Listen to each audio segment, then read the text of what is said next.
Hey guys, welcome to the BMW Blog Podcast, episode 49. Today it's just me writing solo without Nico, but he'll be back on the next episode. But we do have a special guest, James Bachici, an old friend of mine, BMW fan, BMW owner, a writer for BMW Blog. You might have seen his videos on our YouTube channel as well, of course on his YouTube channel too. We're going to drop that link so you guys can see it. So we wanted to invite him today to kind of talk to me about BMW, about some of his cars, some of his passion for the brand. James, how are you? I'm great, Horatio. How are you? Good to see you on. I mean, we've always worked on things together, but it's cool to do a podcast and kind of talk about things. So, quick intro. I mean, we're probably going to touch a little bit today on your car, and we have an M3 CS F80, so that's a cool one to talk about. It's one of my favorite cars actually too. And then we're going to talk about the new M3 and M4. Of course, everybody wants to talk about that one, so we do have to talk about that. And a little bit about the future of cars, automotive, what it means for the enthusiasts, for us. And let's see how it goes. So just jump in. So let's talk about your M3 CS.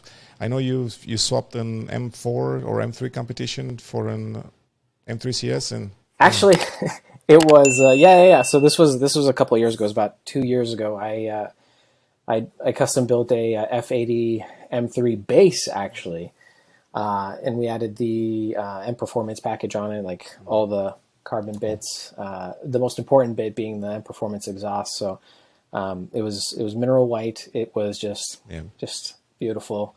Manual. Had a lot of fun with it. 2 years later, I drove by one of the dealerships, and I was actually helping somebody that reached out to me on Instagram.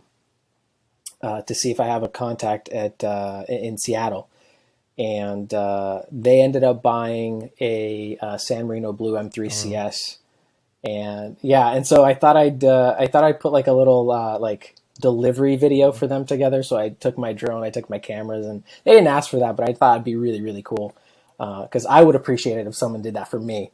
So I showed up, I shot the video for them, and they literally flew up from Cali to sign the paperwork, and then flew right back and had the car shipped.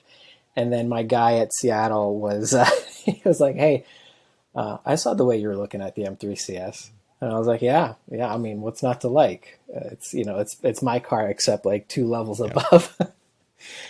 And we managed actually that day to make a deal that was pretty good. So it would have been lame for me to not take what's the color that offer. Got?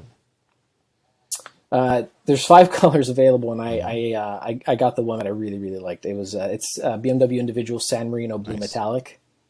That's gorgeous. It's a I don't know if you can see a little video up there. Something like It's it gets me every single time. Like it's going to be 2 years in May. Okay. It still puts a big old smile on my face, man. Every time I walk up to it, it's like it's an event. I think that's what cars should be. Like if you're a car person and you don't get a grin on your face when you walk up to your car, or if you don't look back after you lock your car, you're not driving the right car. Yeah. I think a car should excite you and should get you happy. Yeah, exactly. And I think you're quite passionate about the car because you also have an Instagram account that's connected to that car, right? And what is it? What's the handle? So the handle's M_chief with the 3 instead of an E. And that is like a side passion project that I do. Like I post every single day. And it combines a lot of things that I enjoy, like cars, photography, videography, and just engaging with people that there's just a lot closer relation when you just talk to people on social media. It's like very direct and very quick. So engaging with like fellow like-minded individuals that are into cars, it's a lot of fun. It's like you build like a small community, and then you just share ideas. Hey, did you upgrade anything on your car? Oh yeah, I got the M Performance height adjustable suspension. Oh cool. Post up some photos. So let me ask you this: so why did you switch over from the base M3 and 4 to the CS? I mean, or first of all, tell me what's different to you. Like coming from one car to another, what did you notice immediately? So immediately it was the steering. Okay. The steering is a lot more direct and a lot more communicative, at least for me.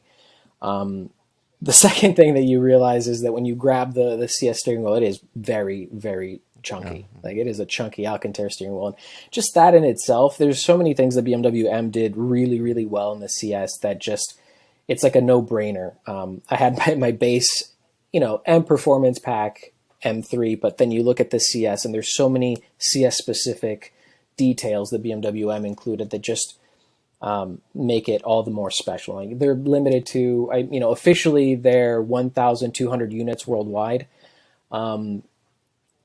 In fact, there are about 1,263 units that BMW M manufactured. There's not that many. I think there's less than 550 in the US. And it's just, there's something to be said about feeling special. Yes, it like MSRP on them was a lot higher than your base M3, but you know that you're driving something special, something rare.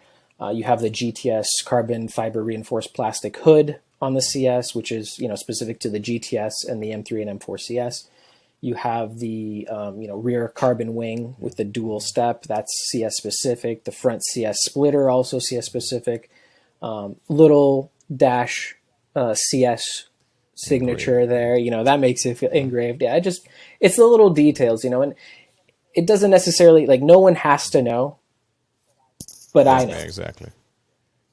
And that in itself just kind of was enough just to know that it's, of course it's got more power, more torque, 453 versus 425, I think, factory. Yeah, I mean, I can tell. Yeah, which isn't like, it's not a lot. Like, so I was going to tell you my story with the M3 CS, because I flew to Germany and I drove exactly the same car that you have, the same color. And I remember going to the BMW driving academy. It's called Maisach. It's near Munich. And they gave me the car and they said, go do some laps and let us know what you think. And I came back. And honestly, I was jet lagged a little bit. I couldn't remember if there were a lot of changes, mechanical changes to the standard M3 and M4. And when I asked them, they said, no, really, the only changes that we've done is really just some, softer tuning. We did enough softer tuning to the steering wheel, to the suspension, to the rear diff. And basically that was enough to make a difference. And I even told the engineers, talking to them there, I said, this is what the M3 should have been, from the beginning. That's the car that I would drive. The first one that I drove was good, but I felt like this one, for some reason, it was just significantly better, even though they haven't really improved that much on it. And then, of course, I got a lot of smiles because, they need to start, with not the best, product that they have, so they can actually leave some room to add some more models on top of it. And I told them, it's hard. It's hard to improve on, like, if you're at the top, it's hard. Like, how do you top something that is already stellar? And right? honestly, I felt like on the track, it was a far more controllable car. The rear diff was significantly better. I mean, not significantly, but it was definitely noticeable compared to the base car. And the steering was sharper. I mean, it was more direct. I remember that. Right. Sharper, like you said, chunkier, heavier.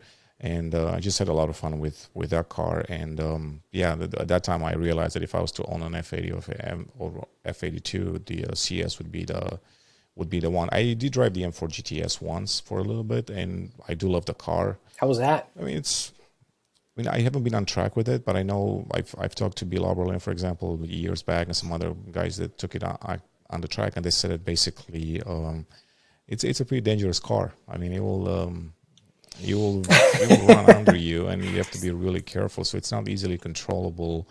But it was a fun car to drive. It's just not a car that I would own as a daily driver. I mean, that's just a car that I think you just have to have it for the track days. But the M3 CS or M4 CS, I think they're perfect daily drivers. They have enough. And that's sort of where my weak spot is. Like, it's hard to argue with something that like M has put out that has 4 doors, looks phenomenal, is lighter, has more power.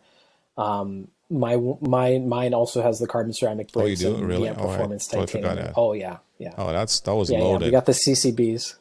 Oh, completely. That's like a $7,000 option or something like that. 5. The CCBs are 88,250, and the M Performance exhaust is about $5 grand. But it's really the perfect car in my opinion for me. But I'm saying it's hard to argue with 453 horsepower, lots of carbon fiber, gorgeous sounding exhaust with the M Performance exhaust, CCBs, and the practicality of a 4-door.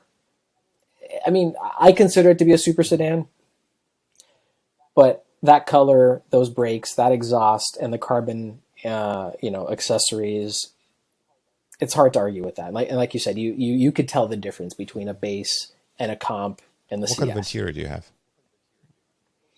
They all come with the black Or is it just interior one option? and Silverstone. Yeah. At least for all the North American ones. Actually, every single CS that I've seen has the black and Silverstone two-tone. bicolor. Yeah. But they all have the Alcantara. Like anything that would have potentially been aluminum or carbon fiber on the base or the competition in the CS, it's all Alcantara. And then, of course, there are a few CS specific things, like there's no center armrest. A lot of people complain about that. But I can live without that. I live with it every single day. I don't mind it at all. Like, yeah, there's something to be said about like leaning on it and kind of doing like a lazy drive. But like, I am driving a CS. I'm not going to do a lazy drive. Like every single time I step behind the wheel, it's going to be like, hit that M1 button, my preferred settings. If somebody wants to play, double tap M2. Let's go. See, that's a car to use in Germany, I know. Well, I did have a chance to take it to the track, and I mean, I know that I've been working on my long-term owner review of the M3 CS for like forever now. But you also know that I'm a perfectionist. It's gotta have all the bits. So I did just finish editing the track portion, and it feels really at home on the track. What tires did you run on? Let's say that. They're the Michelin Pilot Super Sports. Okay. Did you? That's another thing about going to that we didn't have the option. No. Really happy with this. I mean, the Cup 2s were an option in, I think, everywhere except North America. I think Europe definitely got the option of the Super Sports or the Cup 2s.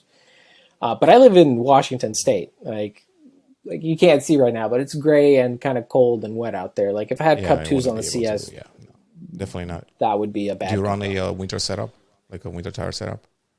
No, nope. Commando. I mean, I'll be afraid, the office is like 7 miles away. I mean, I did take the old M3 one day when we had snow, and I feel like I lost a couple years of my overall lifespan because I was clenching the steering wheel so hard. Like it was intense. I'm not gonna lie, but I made it. I tried to drive my 1M once, without a winter setup, and it was nearly impossible. How was that? Yeah. I was literally drifting on the ramp, trying to get out of it because I just couldn't go straight.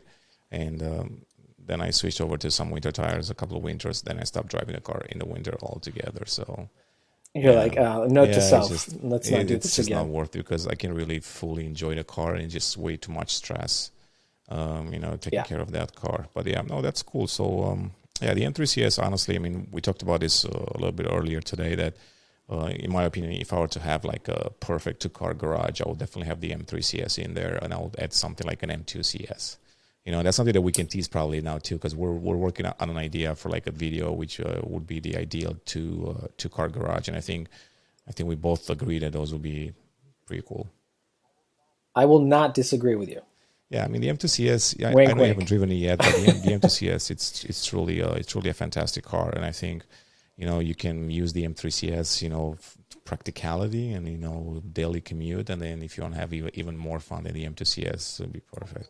I mean, it's hard to argue, right? I mean, like, yeah, you have the practicality of 4 doors. It's slightly bigger. What is there not to like of taking what is, or many would consider like BMW M Perfection, the CS line, and putting it in a smaller package? I mean, the M2 has already kind of garnered like a cult following with how, a lot of people are calling it the spiritual successor to what the E30 was, right? Small, powerful, nimble, short wheelbase. Yeah, they definitely nailed that one. I think it's one of their best products they've done in a very long time.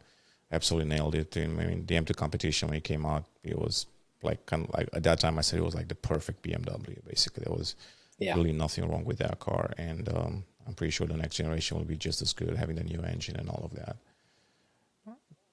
mean, we are living in exciting times. Like, there's no shortage of exciting cars, I feel like, on the road. And yes, a lot of people want every car to be exciting, but like companies still need to sell the cars that make the money in order to be able to invest some money into like the skunk works, into the enthusiast, that's what Porsche does, right? I mean, cars. if you look at Porsche, they sell a lot of large and unexciting cars. I mean, they're still quite cool to drive, but Macans and Cayennes and all of that. Yeah. In order to make the GT3 and all these cars that anyone agrees they're, really good cars.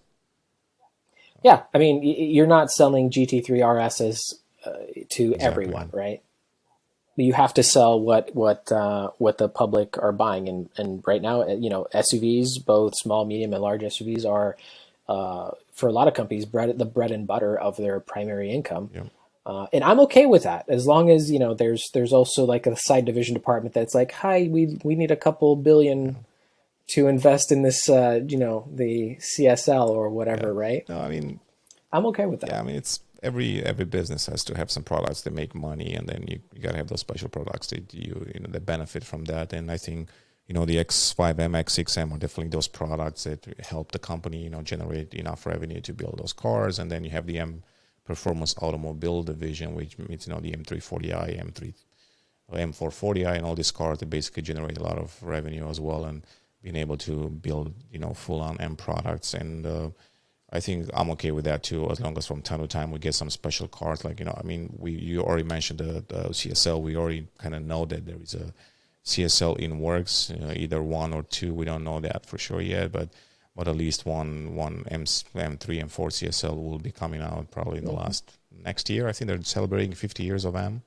so it doesn't get better than that. I think that would be a good that would be a good time, right? Yeah, I'm pretty sure that'll be. I mean, they also have a CS, so they have a CS, so they're gonna have now M3 CS and M3 CSL or M4 CSL, one of the two. So it'll be 3 cars. Speaking of CS, the M5 CS recently has broken ground, right? Yes, I mean, I think they're starting deliveries right now. I saw a few people taking delivery of that car. I think we'll be driving the car soon. I'm kind of excited. I wish it was on the track, because I drove the M5 competition on the track in Ascari, Spain, which was a pretty cool track. But the M5, you poor thing, you must have hated that. Oh no. Good times, 2018, 19. I don't even know what it was. Yeah, it's so far back, but. Yeah, the M5 CS, I think, from what I saw, from what I read, absolutely fantastic. I'm waiting for BMW M to release the Nürburgring times, the Nordschleife.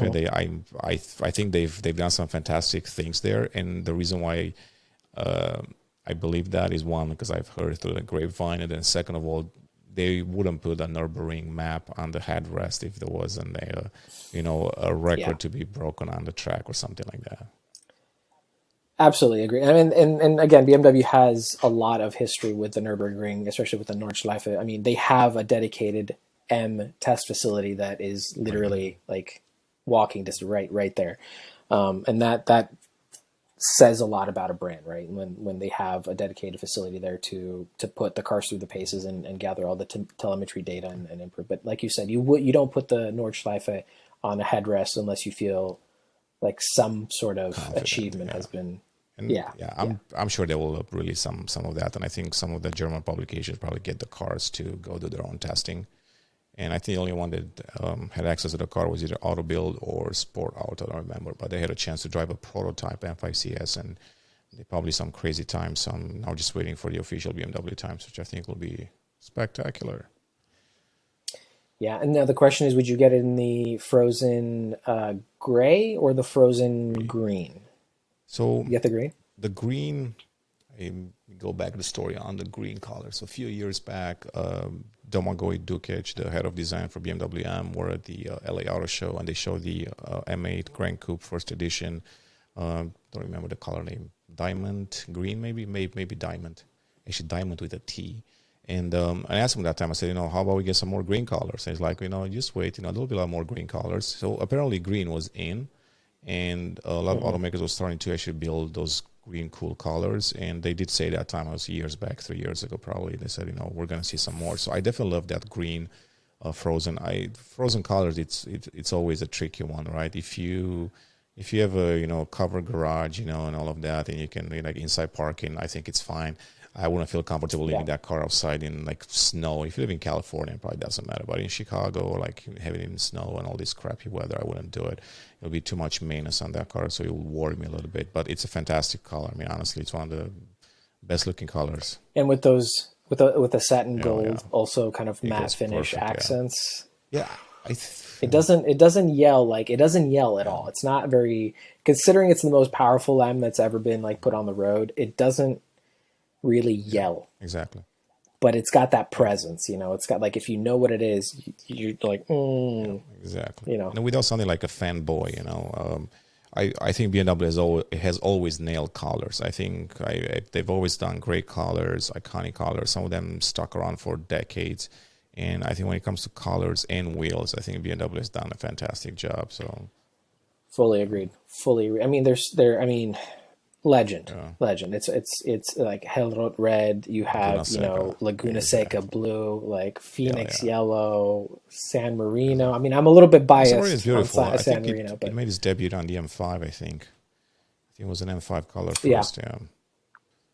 And the wheels, like, I'm sorry, but like the E46 CSL wheels, like, to this day, that's like top 3 wheel design in my opinion. Hard to beat. Like, I would, if I could, I'd buy at least one and just kind of convert it into a coffee table if I could, and just kind of have it just sit there so I could just stare at it every single day. It's speaking gorgeous. Of the E46 M3 Csl, I have a friend in Florida, sorry, and he knows a couple of people that actually have an E46 M3 Csl in the US.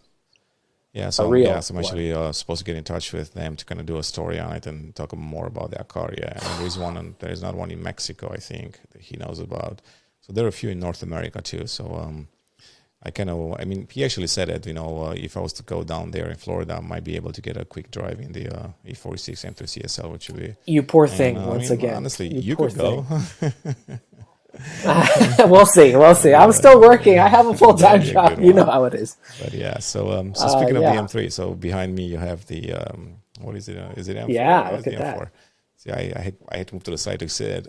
That's actually it's in the Toronto red. It looks like, but that's the Keith edition. So that's the one they did with the boutique, you know, clothing company in New York. Right. Like ridiculously low numbers, right? Yeah, very few, I think. And the owner, let me turn this on. And the owner, Ronnie Fig, he actually ordered a couple of them actually. So one red, one black. Actually, no, I think there are 3 colors coming out. He has one that's special just to him, and then there's another collection coming out with 3 different colors. I think he ordered all 3, so I'm kind of excited to see when those get delivered. It'll be quite interesting. I would too if I could. Exactly, yeah, might as well. I mean, I think the show car, given the opportunity, the show car was fully, like, you know, Keith branding, you know, the interior and all of that. But I think the ones that come out there, they don't have that Keith branding everywhere, and you can actually order what you want. So there'll be some cool ones coming out. But yeah, so what do you think about the car? So I probably count myself amongst, we could argue, the minority. I like the front end. I know that's the thing that everyone is sort of like, that in the addition, like an extra weight. The first off, I just want to start out that I just want to state that I think like design and opinions on design, it's like you saying you like pineapple pizza. Never tried one, actually. Yeah. Well, let's just say you did. And then I go, that's lame. How could you like pineapple pizza? And you're like, I like pineapple pizza. I don't know. I had some. I enjoyed it. I can't help what I like, right? So, you know, there's like an old saying. It's like personal tastes shouldn't be discussed. Like there's no poking individual personal tastes. Like people like what they like. People, you know, have certain sense of style. They see something. Some people see beauty. Other people see a beast. Yeah. I look at this and, like, off the bat, I want to say, you know, I don't judge people's personal tastes in design or fashion or, you know, food choices. I see the G80 and the G82 and I actually like it. I think it's a lot. It's way out there. It is definitely out there. there's some precedent in like tall vertical kidney grills from BMW from the past. Nothing tied to like nothing as close to these dimensions, but I think it's pretty avant-garde. I think it's pretty out there. I think it's very aggressive and mean looking. I like the way the kidney grill sort of like flows into the hood sculpt. There are no vents. That's just like, it's a sculpted design element. And yeah, I mean, I wouldn't mind having a frozen, I don't know what's called, frozen white. It's There is a frozen white. Yeah, like, there is a frozen white. There is a mineral white, which is frozen also, but there is a frozen white too. I personally wouldn't mind seeing one of those fully decked out with all the in-performance parts in carbon fiber with that nice black and white contrast. I think a lot of people will say that it looks better in a darker color. That's my opinion, yeah. Which would sort of play into it hiding the kidney grill a little bit better. But I actually like it. I am a fan of their approach of how much customization they're starting to offer the end user, and the colors as well. I think BMW M's decision to offer like custom wheels, special colors, a lot more frozen options, and really go bold with the interior. There's some crazy color options that you can get, like the neon and the Yas blue, that orange. I mean, I work on Halo, so like green is special to me because Master Chief. But like seeing Isle of Man green with that orange interior, that punchy contrast, like that kind of, and some people like the subtlety. Like some people I'm just going to take, a black M, kind of incognito, kind of under the radar a little bit, and, blow someone's doors off that way. And there's other people that are like, no, I'm going to go Isle of Man green, orange interior. I'm going to get custom and performance wheels with like neon pinstriping. What I want to just put pause on and step back and say, can we just appreciate these options? The variety, the fact that as a consumer, if you are willing to spend the money, you can build your, dream M or your dream car OEM from the factory now. You can do that. You want to go subtle? You can. You want to go crazy? You can do that too. So yeah, I think I'm a fan, and yeah, I'm looking forward to seeing the CSL in the M4 and the CS in the M3 personally. We'll see if the attraction is strong enough to pull me away from M Chief 2.0. Yeah, and you actually did a video for people that don't know on our YouTube channel and on yours as well. There is a YouTube a video comparison that you did with the F80 and then the new M3 and M4. So people can go watch that and can see the differences. Now going back to the grille, I mean, I've talked about this so many times that it's kind of old news to me right now. I've been talking about this, but it's tiring. I've been talking about this for the last 2 years because I kind of knew that was coming. So I was getting ready for it. But I have to poke fun at BMW a little bit because they're trying to sell this story, like you said, with the upright large grille. We've done it before, and I'm like, yes, you've done it such a long time ago that doesn't even count. So I think they should just come out and say, the real reason we wanted to be bold, right? We wanted to deliver a bold car, very different.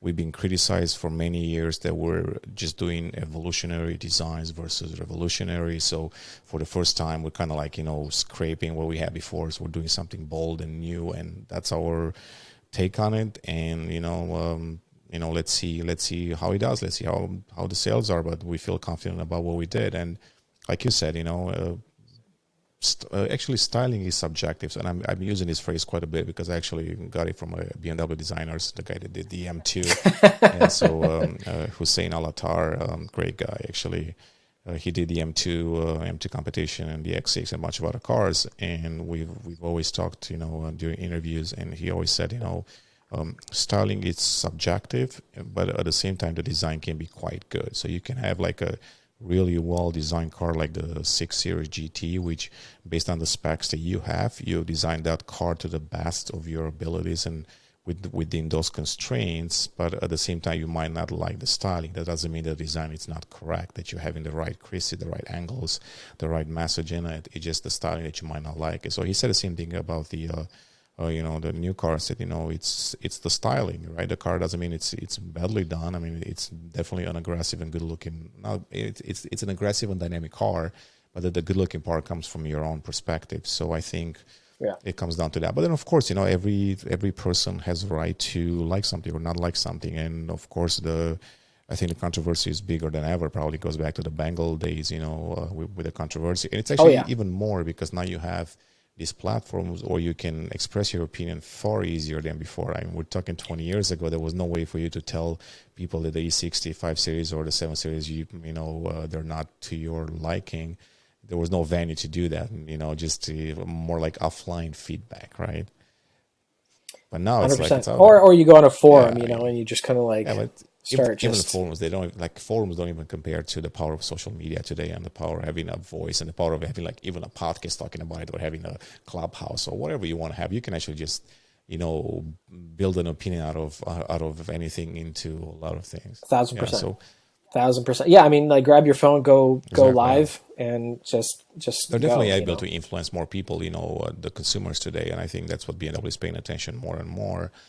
How is that going to play out? I don't know. I know that I'm going to chat with them on this topic, soon, and I'm going to try to kind of bring some of the feedback that I've learned and kind of get some more answers on the things. But the bottom line is they can't really change anything. So this is the product. People are hoping that the facelift is going to bring something, different. I don't think so. I just don't see BMW going back and retracting and changing the front. Yeah, here's the thing. Yeah, if you do a life cycle impulse and you change the car that is still within that same generational segment too drastically, you're essentially saying, wrong. Oopsie. Yeah, exactly. And it's okay to do that, to say I was wrong, but it wouldn't make a lot of sense to change this. If you went down this road, let's see how this plays out. And you said that some people, and most people might dislike it. Actually, every poll that I've ran on Instagram and Facebook, granted, it's a small subset of the, customer base and all of that, might not even be the whole customer base. But let's say, we reached, a few thousand people, tens of thousands, hundreds of thousands. And every poll that I made was pretty much 50-50 split, like, hate it or love it. So I'm not sure what to make of that. I think, so that's something, you bring something really interesting up. The thing about complaining is that how many people actually, let's say, go online and purchase a product. Yeah. It arrives at home and they are super, super pleased with it. How many people then drop everything, go online, and then write a review that they're so happy with the product? Not very the negative reviews that come out. It's the negative reviews. It's the people that are not happy with something that usually make a lot of noise. And I'm not saying there's something inherently wrong with that. I'm just saying that is sort of the natural progression of things. Like if I'm happy with something, I'm happy with it. If I'm not happy with it, I'm going to go make lots of noise. So a lot of times, that is what surfaces more often is the negativity. And again, there's nothing wrong with expressing your personal opinion within reason, right? Exactly. I mean, I've seen people criticize people's opinions like that. Again, that's what I'm saying. Personal opinions should not be poked at or criticized because or discussed. Yeah, exactly. And from a journalistic perspective and press perspective, media, I think I was actually absolutely surprised how many positive reviews the car received from a driving perspective and everything else. Aside from the key and grille, which clearly that's the one thing that everybody focuses on. Everybody loved the car. I mean, even the overall design, the rear, all of that. And looking back at the F80 and F82, there were so many complaints about the car when it came out. Journalists were complaining about the steering, someone complaining about the lean mode, on the track and all of that. But isn't that always the case with every single new generational car that comes out? There's always going to be really loud voices that are going to be like, no, just no, this is not good. And then you fast forward 2 to 3 years, and now they're beloved, right? And then the new generation comes out. Right. This is terrible. Then you fast forward 2-3 years after that, and it's really interesting to see how people the previous generation is always the beloved. Yeah, exactly. Pretty much happens. I mean, a few exceptions like the 5 GT and 6 GT. it's still got a cult following, right? I mean, like the people that drive those like love them, right? I think my only complaint with the M3 practical. and M4 really that I have, and now granted, I didn't have extensive track time. Actually, not even a bit of track time, but it wasn't to the extent where I could really tell what the car can do. But basically, I feel like the car is heavy, and I understand why. So I understand the reasons behind it and all of that. But it definitely, the car is heavier than before. Of course, he makes up for it with more powerful engine and all of that, and the chassis and everything else. But it definitely got heavier. So, in their defense a little bit, I know that they have to kind of work and based on new requirements. They come from the customers, come from regulations, from pedestrian safety and all of that. So the cars get a little bit heavier due to the standard equipment and all this, adaptive drives and autonomous driving features and everything else. Then on top of that, you got to add some more, structure or to the chassis for, crash tests and everything else. So they do get a little bit heavier. And I think in the end, the M3 and M4 customer has changed quite a bit. I think the customer wants a lot more in their car. They want a more versatile car than before. They don't want a track tool. And I think that's what BMW is offering right now compared to, let's say, a Porsche GT3, which is really for the enthusiasts. It's not a mass market car. Well, you try to go to Costco in the one of those. Exactly. Try to go to Costco. Exactly. So the weight, it's an issue. Yeah, no, I 1,000% agree. Super agree. Yeah, that's... You hit the nail on the head. Like people, when they spend 50, 60, 70, 80, 100 grand on a car, they want it to be multi-purpose. They want it to be that Swiss Army knife. They want all-wheel drive. They want, more power, bigger engine, higher speeds, bigger brakes, bigger brakes. It's not like, oh, let's just take this one thing and it'll be fine, or let's just add this one thing. Like it's a sort of holistic approach on when you build a car, right? That things go hand in hand. More power, bigger engine, mounts, weight. This all, I want massaging seats. I want heated seats. I want cooled seats. I want, storage space. I want all the things. Those all cost weight. And so, then you go back to like, oh, we added some more weight. We gotta increase the power on the engine, right? And it's just kind of like this cycle. And ideally, our cars weigh, sub, 2,000 pounds and produce, 500 horsepower and have all-wheel drive and seats that, read you audiobooks. Not gonna happen.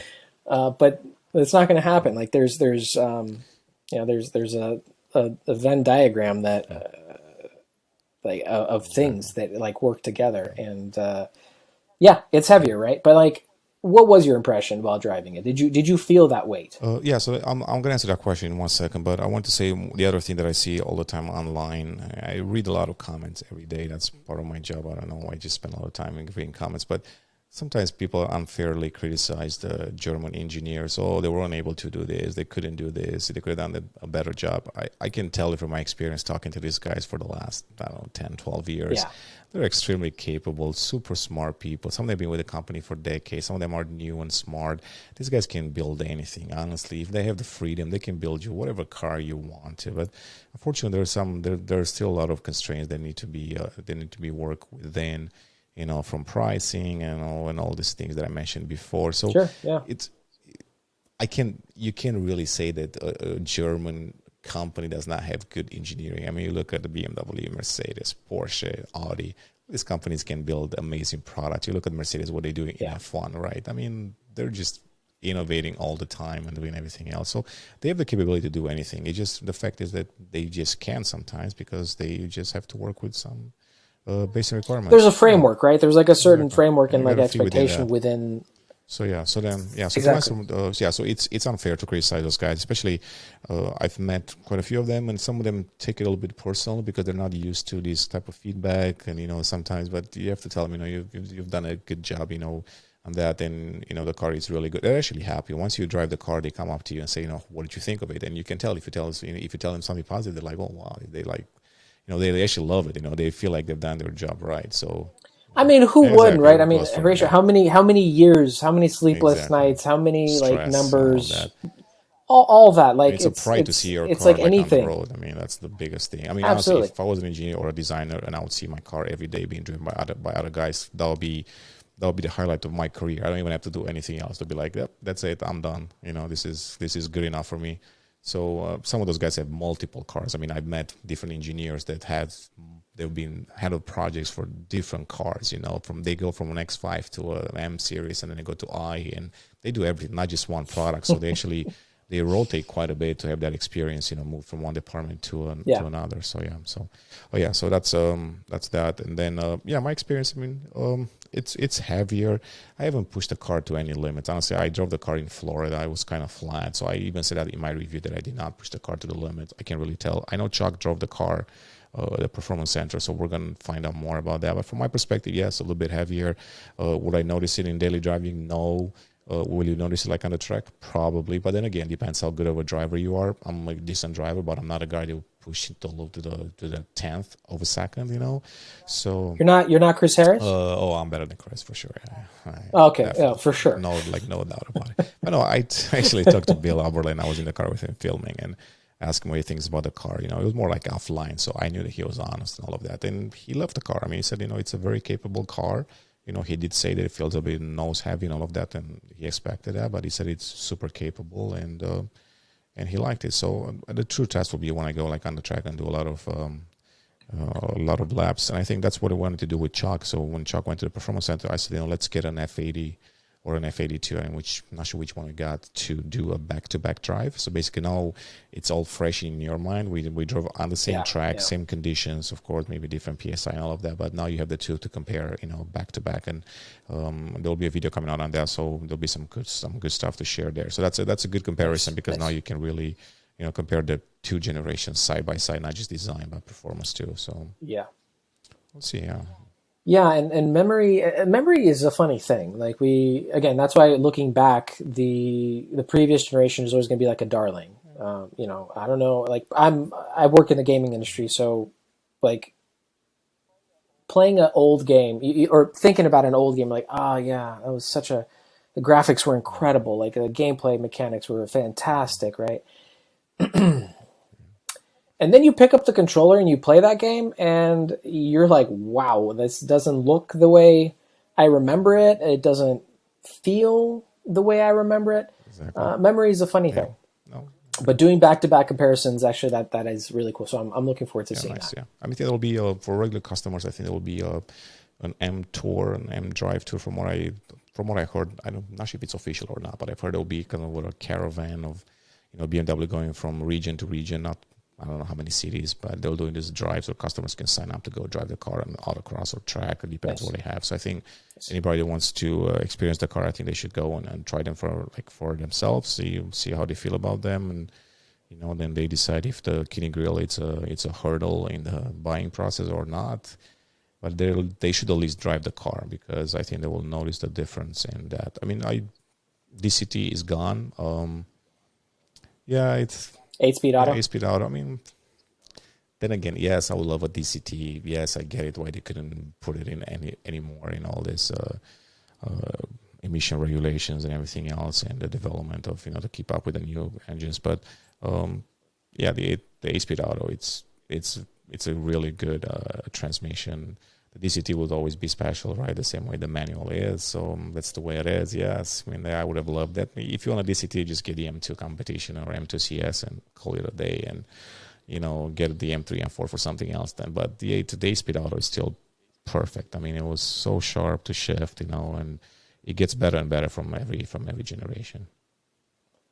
There's something to be like. I feel like, honestly, I'm really excited for this thing. I mean, it's not official just yet, but like, there's really something to be said that's quite special about the M2 CS, because it's sort of in this like weird Goldilocks zone right now, where it's got the F87 design language, it's got the DCT transmission or manual, which I'm a little bit peeved at BMW M for not offering the M3 CS with a manual option. They were only ever created with DCTs.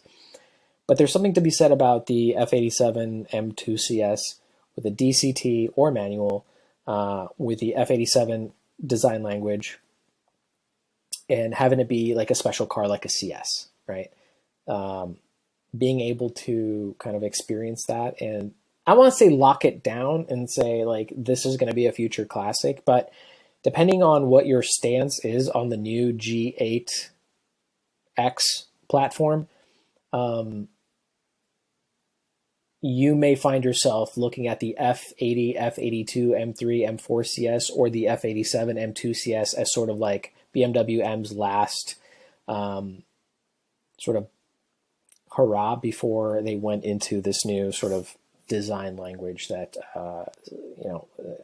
is controversial. Yep, exactly. Yeah. So I mean that's kind of the thing with the M3, M4. It's a topic that we've talked about so many times that I think it's been beaten to death. But I think the more and more customers will get the car, we'll kind of hear some different opinions as well. And at the end of the day, honestly, like what's going to tell us whether it's been successful or not is BMW's sales records. Yeah, exactly. I mean, like, are people vote with their pocketbooks, and that's always been the case. Like, hey, if I don't like something, I'm not going to go out and buy it. Like, it's like, why would you? Exactly.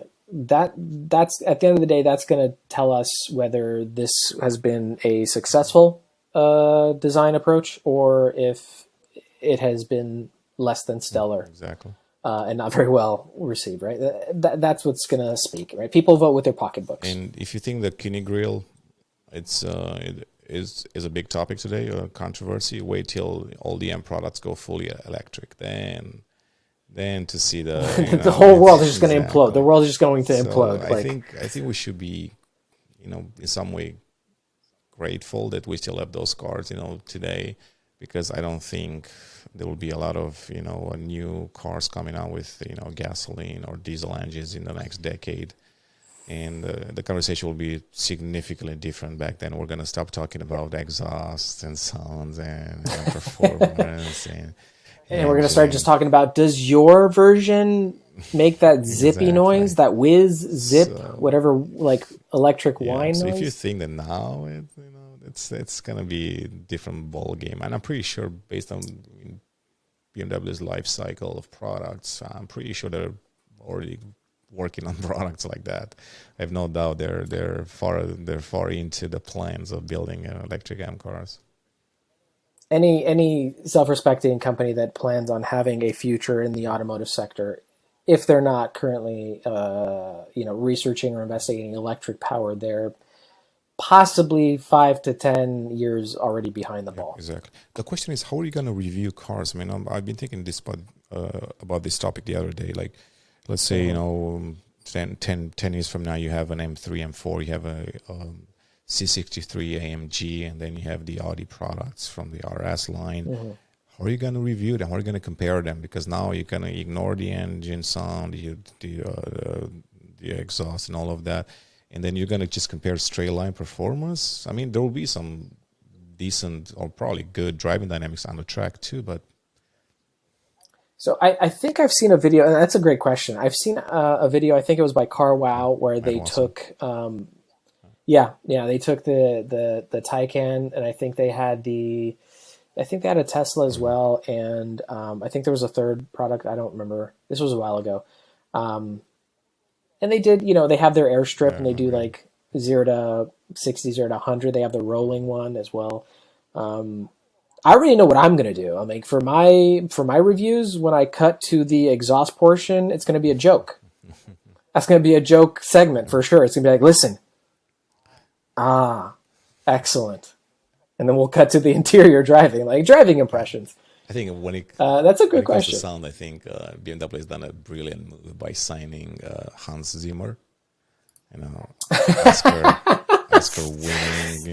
Music like producer. Any movie you see, you're like, the soundtrack is incredible. Who is it? Who's it by? Why do you have to ask? It's by the same guy that does all the good audio. Exactly. Like, cool. So that'll be interesting to see what he does with some of the engine, with some of the car sounds. But yeah, I don't know. I mean, I think reviews will start to focus more on, efficiency, right? Is the car efficient? Is it, you're going to go on the track? How many laps can you do with an M3 versus a C63 AMG, And I'm calling it now. Calling it now. It's going to be one of the key segments is going to be like, which car charges faster? That's for sure.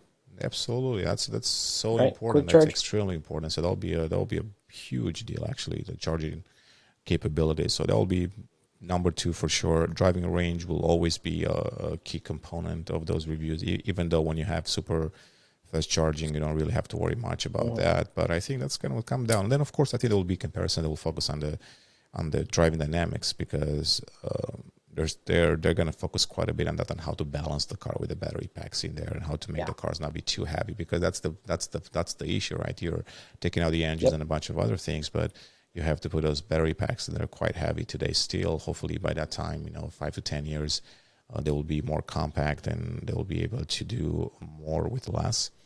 So then that, but it'll be super interesting. I mean, even from my perspective as a journalist, I think it'll be quite interesting to see that. And I already love electric cars, so to me, it's not a huge shift to review that. So, although I am gonna admit, I think sort of driving experience involves multiple things. It involves G-forces. It involves like steering input, like how much in control of the vehicle you are, how far you can push yourself and your capabilities. And I'm not going to shy around it. The audio or the sonic experience of like hearing an exhaust, hearing an engine rev, that is a big experience or a key critical like sort of experience that a driver absorbs while they're behind the wheel. And I think driving a manual is also part of that, right? Like you can, there's no question that a DCT or an automatic is faster than a manual. Like I hope that no one is watching that still believes that, like, oh no, manual, because like no. You can. It is totally okay to be, save the manual. I love the manual. Like the first M3 that I ordered was a manual, and that was like my dream car. But to lose that, right? To lose that shifting input, you're no longer engaging with the gears. To lose the audio from the exhaust, right, from the engine, it feels a lot more sterile. It feels a lot more sort of isolated, and it's going to be interesting, like I said, to see what the shift will be from a reviewer standpoint, from a automotive press person. What am I going to focus on? Like my traditional like recipe for what a car review is or should be is now turned upside down, right? I'm not doing exhaust comparisons. We're not listening to the engine. We're not, comparing cabin interior noise, right? I mean, yeah, sure, you can still do that, but now it's just like wind, right? And maybe some like, it's different. It's going to be a different world, and I'm curious to see how it's going to evolve, because it will. Yeah, I mean, cabin There's no doubt technology about will it. play a huge role, and it has been playing a huge role the last few years as well.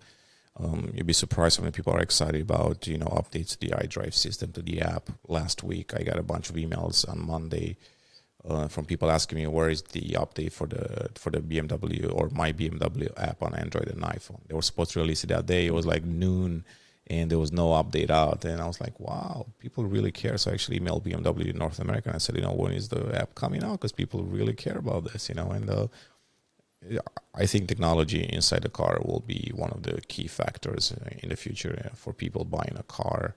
And I think there'll be a huge competitive, segment there on how to build a perfect interior car for the future and embed all this new tech and smart cities and everything else. So that's if I was an engineer or a software developer working for a car company, I think those are exciting times for for anyone to innovate, right? Have a lot of innovation and come out with some cool things that nobody really thought about it yet.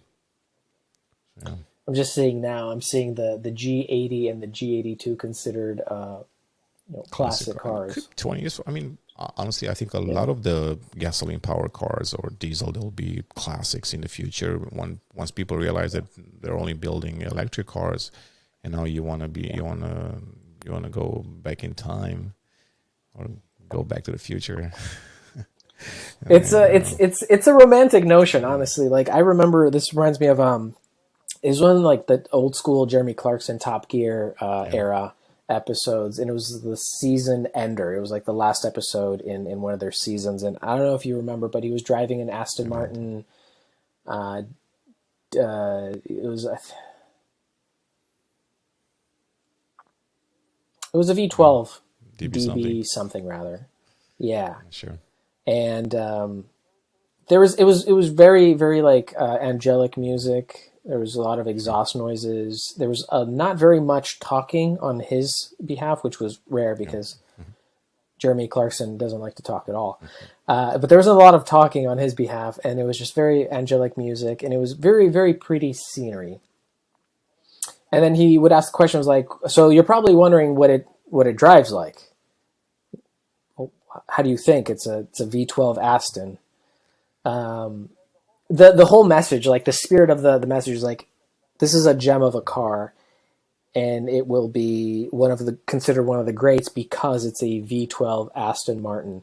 And you have to understand that eventually this is going to be a dinosaur, and you will not hear these things and you will not see these things anymore because the world is changing. And this was before, like, I think Tesla sort of exploded and became the hit that it has become.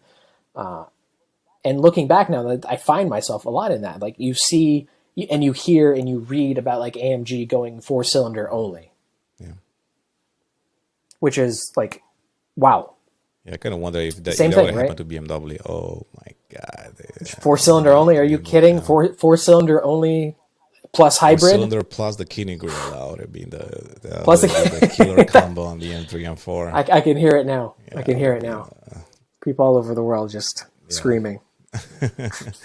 But no, I mean, I think our kids and grandkids are probably going to be saying to us in 20 years, like, how could you drive a gasoline? Can't believe your cars used to touch the ground. There is noise coming out of that, or I can't believe there are exhaust fumes coming out of that car. You guys are ruining the planet, all of that. So it's a huge generation shift. Customers, cars, and everything else. But let's go back a little bit to you. I don't want to keep you too long, but tell me what that's fine.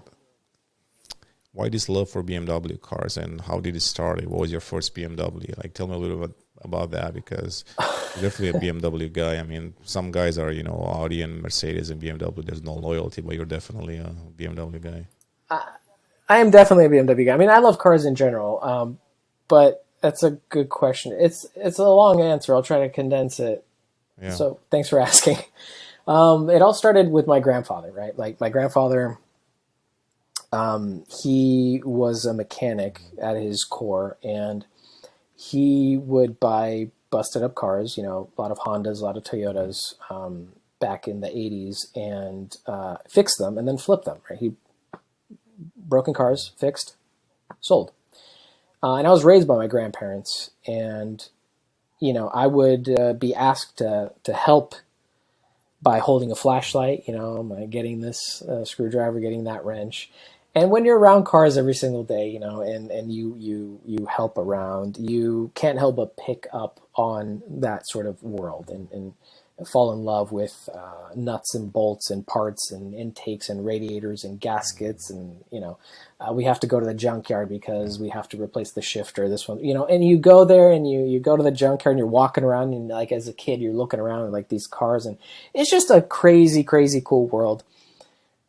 So growing up around that sort of in that environment, you can't help but get into cars. And eventually my grandfather got a 1983 733i black, and he brought it home, and I looked at it and I just fell in love with it. I was like, this is the coolest thing I've ever seen in my life.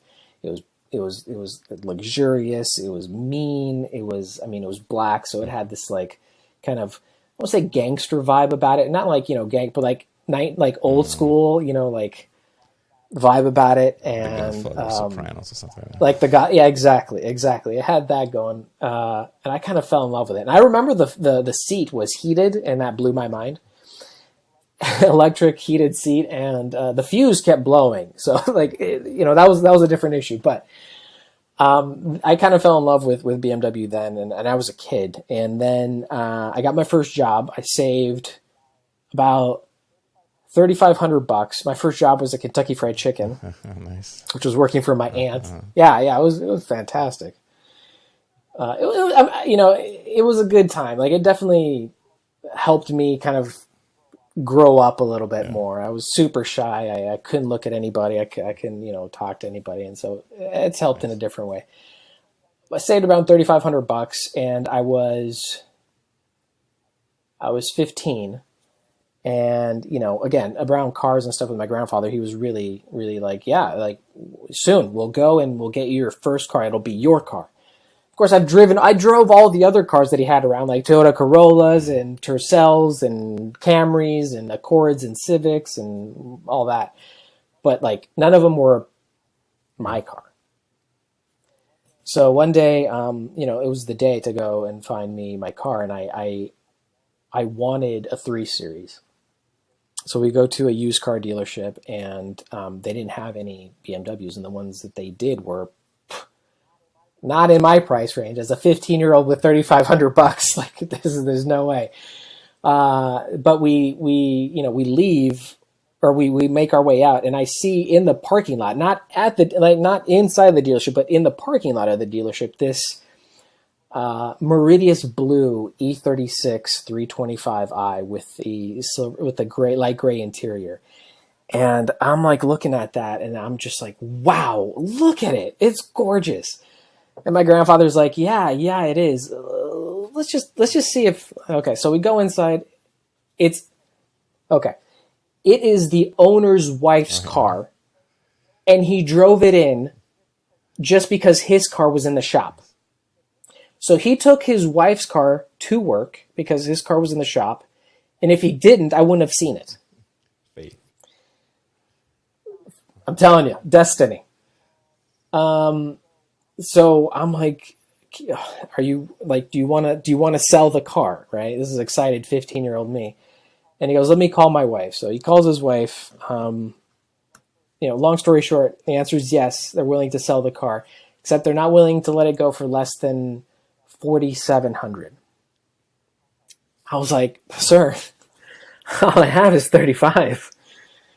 And then my grandfather looked at me and was like, I got you. So he spotted me the difference with taxes and everything. It was $5,300. And that was how I got into BMWs. It had 153,000 miles on it when I got it. It's a lot. I put another 100,000 miles on that thing. I did. But since then, it was I fell in love with it. It was a 1992 E36 325i with gray interior, Meridius blue exterior. When we sold it to a mom who was buying it for her son as a first car. And yeah, since then it's history. I upgraded from my E36 325 to E46 330i with a Steptronic. Yeah. I had that for 2 weeks. Great car. I mean, it was a huge upgrade. Yeah, for sure. And then I was like, Steptronic is not for me. Took it back, took a hit, got another E46 330i with the M Sport package manual. Even better. Was it the M Sport Even or better. the ZHP? Oh, it was the M Sport. The ZHP didn't come out just yet. That was towards later. Also, I couldn't afford that. And then after that, we upgraded to a E92 335 with the M Sport 6-speed. That was in 2010. That sounded fantastic. I mean, that was a huge I had one of bump those too. in power I had as well. an E90 335i. The turbos made a huge difference. Like, to go from the E46 to the E92, I was like, wow. I thought the E46, I thought I was cruising in the E46. The E92 was like, oof, okay. Then I made the mistake of, we were at a work event, and one of my, I don't want to say colleagues, but he was like director level, was like, hey, we need something from the office. Do you mind going to get it? And I was like, no, not at all. And he's like, you could take my car. And I was like, okay. I knew what he was driving. He had an E90 M3. And I had the E92 335. And that was just a mistake. It was fully Dynaned out. Like, it had all the Dynan parts on it. That was a bad idea. That was just no. Like, anyone that's watching this right now, listen, if you're happy with your car, don't drive someone else's car that you know is more, just don't. I drive his car, and it's ruined my E92. It's an M3. It's a V8 with all Dynan parts. Of course, it's going to be spectacular. I come back, I give him the keys. I'm like, hey, thanks for making me hate my car now. Fast forward a couple of years, traded in the E92, and we ordered the F80 M3 base with the M Performance, and then we went all out. And I was really happy because, like, we'd never had a brand new car, right? And so it was like a dream come true. You know, rewind back to when I was a teenager in Cali. My grandfather and I walked into a BMW dealership, and I laid eyes on the E46 M3. It was a carbon black on black example. And of course the E39 M5, which was in Le Mans blue. Yeah. Dude, those cars, they imprint on you, you know, like, depending on what, like anyone in this world, you know, no matter what your age is, you always have like these things that you see that sort of like imprint themselves on you, you know. The E46 M3 and the E39 specifically, E39 M5 and Le Mans Blue sort of imprinted themselves on me. And I asked one of the dealer reps there if I could have the catalogs. They gave me an E46 M3 catalog and an E39 catalog. And back then, you go to the back and they'd had the little paint samples as well that had like a little actually painted bit. And like I read that thing inside and out. Like I could tell you all the things. I was obsessed with it. And then the Angel Eyes came out like on the E39 for the first time. And so then I was trying to like upgrade my E36 325i to a M3 status, which again, for a teenager is impossible. Like, I mean, all the parts and labor and all the, like, no, that was never achievable. Like, there's no way. I'm a teen, right? I'm working at Kentucky Fried Chicken, right? Like, that's not happening. But the dream was there, and you know, kept going, kept reading, kept learning, and worked really hard, and you know, met a lot of, you know, good, kind people that gave me opportunities and chances to prove myself, and I did. And you know, you're one of those people too. I mean, I was in the Netherlands studying. And I kept commenting on all of our, like, you know, all the posts that you guys were making, and then you reached out, and so like it's just I guess this has turned into an inspiration. You drove one series for us there.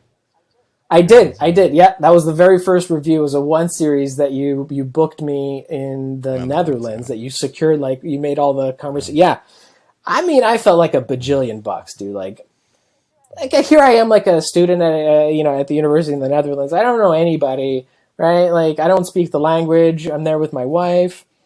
Like I meet you, you know, we hit it off, and you set this up, and I show up there, and I literally believe that I am Top Gear. Mm-hmm. Like I am Top Gear. Like I show up and I sign this paperwork here, and you know, these are the keys, and you have choices. Which car do you want to drive? It blew my mind. Like my world just changed completely. I was like, this is it's cool for BMW surreal. For letting, you know, younger, you know, professionals or even students kind of get into the field, right? So it's a new world, right? People are becoming to be content creators, you know, so you can't really look at age and experience necessarily, but rather look at the person and see if they have the potential, if they're creative. So it's worth giving chances to people, especially today with social media, I think, and a lot of the car companies, and especially BMW, is definitely doing that. And they gave us a chance too when we started, you know, blogging. It was kind of like social media today. It was new. Nobody knew what to do with it. I mean, social media is not new anymore, really, but kind of the same thing, you know. And then, you know, took a while for them to realize that blogging is really journalism, just a different form. It's really no difference in that. So social media also, you create content. It's just another form of media, but you know, you have really good content creators these days, so it's worth, you know, letting them try, do their best. But yeah, no, that's a cool story. Yeah, I mean, nothing exists until someone tries to do it, and then, you know, then it takes off and it's successful. Nothing incredible or worthwhile has ever just sort of shut up at your door happened. Until, no. To go back a little bit to what you said about your cars, I just kind of wish you kept the E92 M3 today. I'm just being honest. It's still one of my favorite cars out of the entire BMW lineup ever. Listen, H. If one day I have all the garage space and all the money in the world, I'll try to find that car and I'll add it to my fleet. But you know, circumstance, setup, space, income, upkeep, all that all comes into play. And that's just keeping it real, right? I mean, if I could, I would have kept all the cars. Like, believe you me, if I had the opportunity to find the E36 325i, I would find it. I would buy it and I would restore it and I would drive it every now and then. I would, but you and I both know that it's not easy to have money to afford 2 cars. But I think if you ever have that opportunity, I think it's worth going back and picking up an E92 M3 or E90 M3, even better. I think would be a great addition. A V8, I just did a comparison video with when I was in Florida. I did E92 M3, F80, and G80 exhaust comparison, really. And I only put in the E92 M3 there with a V8 just for fun because I knew that's going to win. I mean, there is no way anyone's going to say that the turbo is going to sound better than that V8, naturally aspirated. And if you listen to the video, which unfortunately doesn't have the best quality audio, that was quite windy that day, but you can still hear the difference. And just a fantastic engine. So like a V8 with a high rev line, I mean it's hard to beat. It's hard to beat. The only thing that's better is the V10 from the E60 from the M5. I drove one. So that was. How did you feel? What is the SMG? Is in that car? SMG 3, I think. It's a strange one, honestly. There was a manual too, 6-speed manual that. I can tell you that the E60 M5, it's not an easy car to drive. Actually, it's quite challenging. If you're not careful, you get in trouble so quick. It's a beast. You need to domesticate that. Like, honestly, and I drove it years back, and then I drove it not recently, maybe 2 years ago in Portugal. There are a bunch of classic cars there, and I picked up that one. You poor thing, once again. Well, I take advantage of those things. There are a bunch of events where BMW is kind enough to bring some of the previous generations. So I'm the type of guy that would like maximize every opportunity to drive something different and do a lot of content. So people know that I literally, I'm the last one that brings the cars back and all of that. So one of those, the E60 M5, I drove a little bit just to kind of get a feel, but they told me beforehand, just be careful. It's not your typical, car, and I totally forgot how it was. But I loved it. I mean, that V10, it's really, really nice. Really nice. So I'm into Formula One a lot. Like, I love Formula One as well. Who's your driver? And when my driver for the 2021 season, I mean, you have to love Lewis Hamilton. Of course. I mean, he's the champ. But I never Lewis root for a champ. I always want the No.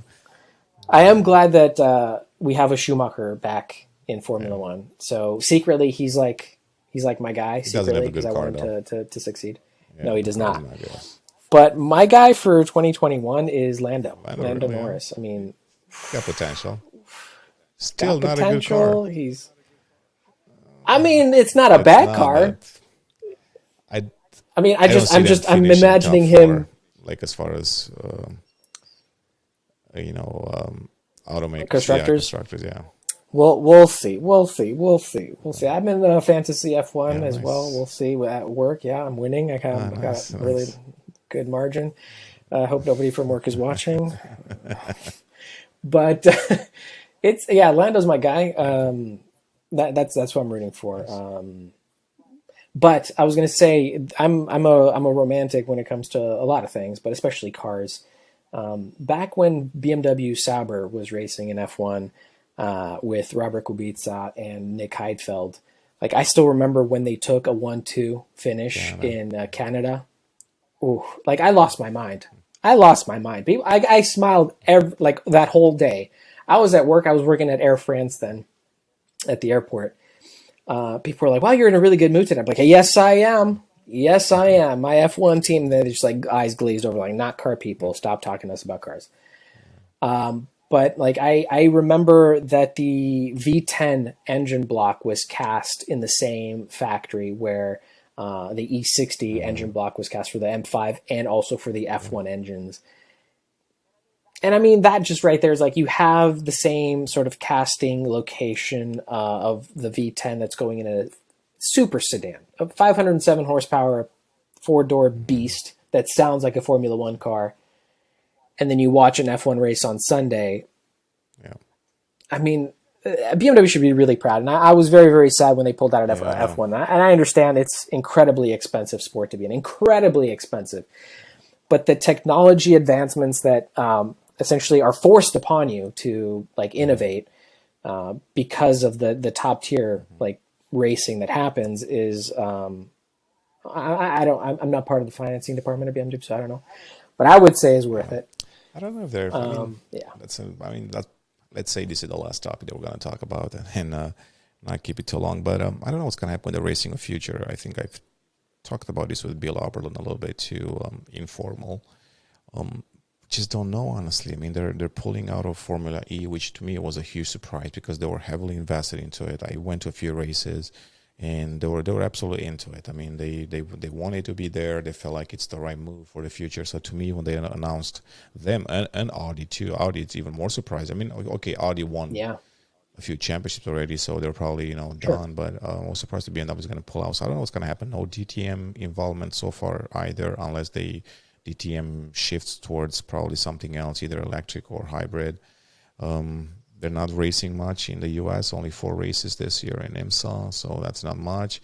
They're really not doing a lot of racing, actually. So I don't know what's going to happen next year. I mean, they have the M4 GT3 coming out, and that's going to join a bunch of endurance races and all of that, and GT classes. But I don't know. I kind of wish they would reconsider Formula One. I just don't know enough about the upcoming changes in Formula One to realize if it's going to be expensive or not. If Formula One gets a little bit cheaper, like as an entry level and as a development, then they might. But I really don't know honestly what they're thinking. I wish I knew. I'm going to start digging, trying to find out more. But I have no hope for Formula One. Honestly, I don't think they're the type to just go back. If that were to happen, like I feel bad for everyone that has to work with me, because I would lose my mind. I would lose my mind. Formula One will stick around, and it's going to become even more hybrid technology, and then it would make sense. Or maybe, I don't know, honestly. But eventually, Formula One will change a lot because now you're only selling electric cars. So what are you going to do with that? So it's a good question. Or maybe they're just going to say, hey, we're all building electric cars, but let's keep competing with conventional cars in just Formula One. So that would be cool. So it'd just be like a throwback motorsport and be like, hey, remember when we used to burn gas? Let's prove that we're still a motorsport brand. We're a sporty brand. Let's just do that. Yeah. But yeah, I mean, it's always about, getting the best return on their investment. And Formula One, second stint didn't really pay off. Yeah, It's going to be interesting to see how the world evolves and changes, both in motorsports and just consumer everyday cars. In racing, I mean, Daytona, I went a couple of years ago. Not that many people. I don't think there's a lot of interest from the new generation in racing. That's my opinion. Aside from Formula One, but even Formula One, I don't think it's as popular as it used to be. I mean, it was. I don't want to agree with you, but. It is true. It's true. I mean, they're trying to make it a little bit more interesting, trying to bring the pack closer together to get some excitement and keep they have to, right? Because no one, oh, look, it's Lewis Hamilton in pole position. Oh, look, it's Verstappen in pole position. It's just back and forth. Oh, no. So the action is like midfield and then, the other cars, like what happens there. And I think that's why a little bit I'm rooting for Lando because he's, middle of the pack. I'm not saying, and not to take anything away from Red Bull or Mercedes, but I gotta give props. It's gotta be interesting. It's gotta be exciting. I gotta give props to the teams and to FIA also because they give access to Netflix to do the documentaries, and I think to me, I mean, I stopped following Formula One a few years back, and I watched the documentaries, and I kind of got back into it. Drive to Survive. Yeah, I kind of got back into it because it was different from what I remembered, and that behind the scene access, it was cool. Seeing the drama and everything that's in Formula One, it was kind of cool. So I think it kind of brought back, a new desire to watch the races once again. So that was kind of cool they did that. Yeah. I agree. It's definitely pulling the curtain a little bit and showing, all the stuff that's happening. I think it's really well shot, well done, well edited. Oh, yeah. Cinematography, perfect. Especially the second season. Gorgeous. Absolutely. Yeah. I was watching it on a really nice TV, and I was like, wow, this is super cool. And yeah, see, and I watched that, and then I go, see, Horatio's like, hey man, how's that review going? I'm like, no, I gotta get the cinematography just right. I gotta shoot this angle just right. The edit isn't coming. It's not my what's in here. I haven't translated to like here, so it's gonna have to wait a little bit. That's it's so artist, pretty. You're trying to get it right. So yeah. I'm an artiste, please. I'm an artiste. No. But that'll be cool review to actually see. So that we can end with that. I think it would be kind of cool to see your review of the M3 CS, because you don't see a lot of used car reviews of the M3 CS, because not, like you said, only 500 people in the US have it, and probably not a lot of people spend the time to film the car and all of that. So you will be quite cool to see. I mean, everybody can drive a new car, but very few people can drive an M3 CS. So I'm excited to for extended period of time. Yeah. I mean, it's like, there's great things about it. There's a lot of great things about it. I don't want to give too much away, but there's also, like things that you learn to live with, or, kind of like irk you a little bit, but you pick up on. Exactly. Yeah. With every car. Cool. Yeah. All right. Well, this was a great chat. It was a little longer than I expected, but so for the listener viewers, once again, we do a video version. It's going to be on our YouTube channel, as you can see it right now. Don't forget to subscribe to our channel, BMW Blog, and your channel, James. My channel is the James Bachici channel on YouTube. It's like kind of varied content. It's mostly cars with some other stuff thrown in there, like travel and like watches. I like watches too, but 80% of it's cars. Mostly watches, they go together, so nothing wrong with that. It's true. They absolutely go together. We actually did a bunch of articles on that too. So so it's going to be on there. We're also going to do this audio file too, so it's going to be on Spotify, Apple Podcasts, Google Podcasts, all the podcast platforms out there. And thanks for joining me. Hope to see you soon. We need to do a new one. Maybe next one we'll do something with maybe next to your car or something like that. That'll be a cool one. Sure, yeah. I'll set up a little table and a chair and everything, and it won't look weird at all. It'll be great. Exactly. This is totally normal. People will walk by. Exactly. Absolutely. Exactly. Yeah. I'll have to go to my parking garage at work where there's nobody there. You'll just see it's a weirdo on top of a parking garage with a camera. He's talking to himself. Nothing weird about that. Nothing weird. Nothing to see here. Move along. Cool. No, I appreciate it. Thanks for having me here, Horatio. Always a pleasure. It's been a blast. Absolutely. And we'll talk soon. Driven by passion. Right. Guys, thanks for watching, and we'll see you next week. Actually, we have a special guest. We have Nikki Shields. Some of you might know her from Formula One presenter on CNN and ESPN and some other platforms. So we're going to talk to her about racing once again, mostly Formula E racing and electromobility and electric cars. She's going to be the expert in the field, so stay tuned for that, and we'll see you soon. Thanks for watching. Thanks, y'all. Bye.